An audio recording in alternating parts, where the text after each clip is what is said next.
Assalamualaikum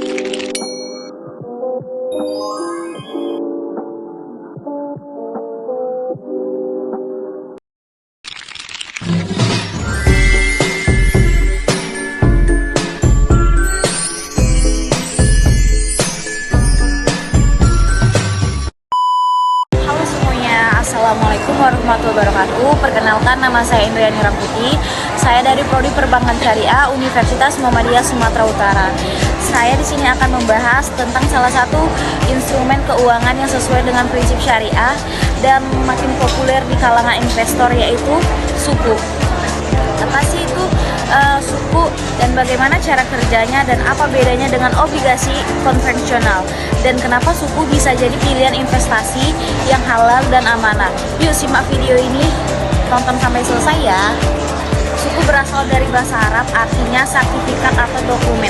Dalam dunia keuangan, suku adalah surat berharga syariah yang menjadi bukti kepemilikan atas aset, proyek, ataupun jasa yang menghasilkan pendapatan.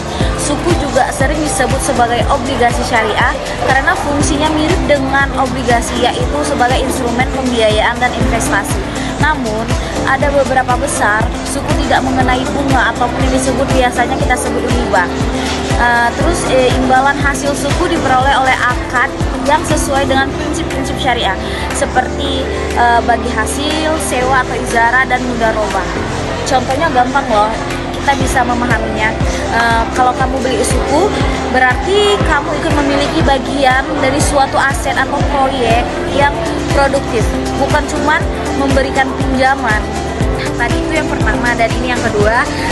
Saya akan kasih tahu dasar hukum dan prinsip syariah dari suku. Suku sendiri diterbitkan berdasarkan prinsip-prinsip syariah yang diawasi oleh Dewan Pengawas Syariah. Dalam praktiknya, suku menghindari unsur-unsur haram seperti riba atau bunga, gahar atau ketidakjelasan, masyir atau judi atau spekulasi. Di Indonesia juga menerbitkan suku diatur dalam undang-undang pasar modal, peraturan OJK, dan fatwa atau DSN MUI. Jadi investor tidak perlu khawatir karena suku ini juga resmi, legal, dan dijamin sesuai dengan hukum-hukum Islam. Baik guys, yang ketiga yaitu adalah jenis-jenis suku, di mana secara umum ada beberapa jenis suku yang sering kalian gunakan, atau diantaranya yaitu suku ijaro. Suku ijaro juga investornya mendapatkan imbalan hasil dari pendapatan sewa atau suatu aset. Yang kedua suku mudharabah, di mana imbalan hasil diberikan berdasarkan bagi hasil dari kegiatan usaha yang dibiayai oleh suku. Yang ketiga adalah musyarakah. Suku musyarakah sendiri adalah mirip dengan mudharabah, tapi model disetor oleh kedua pihak atau lebih secara spesifiknya bersama-sama.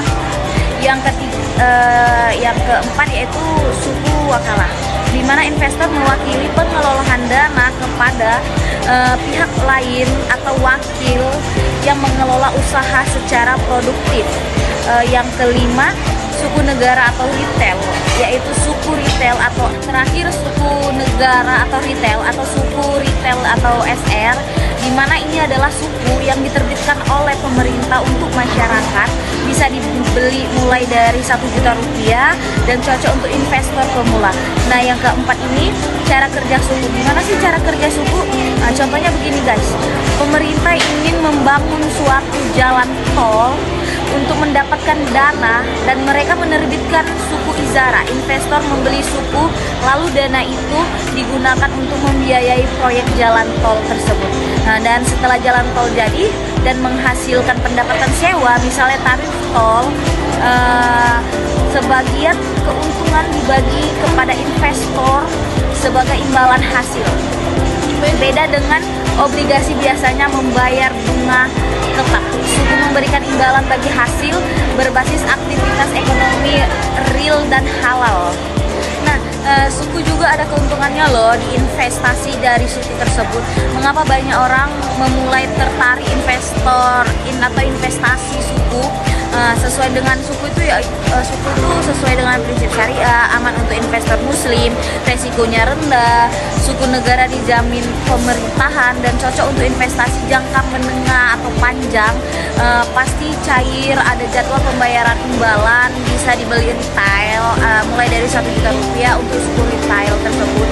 Liquidnya bisa dijual kembali ke pasar sekunder atau bisa tergantung jenisnya sih. Suku juga cocok sebagai investasi portofolio bagi investor yang ingin seimbang antara keuntungan dan prinsip-prinsip syariah tersebut. Nah, kalian kan tahu tuh, setiap investor pasti ada resiko-resiko tertentu, dan suku ini resikonya tergolong aman. Suku tetap punya resiko antara lain resiko pasar, resiko gagal bayar, dan resiko likuiditas. Dan tersebut ada, misalnya resiko pasar tersebut ada suku bisa naik turun jika dijual sebelum jatuh tempo, dan resiko gagal bayar terutama untuk suku korporasi.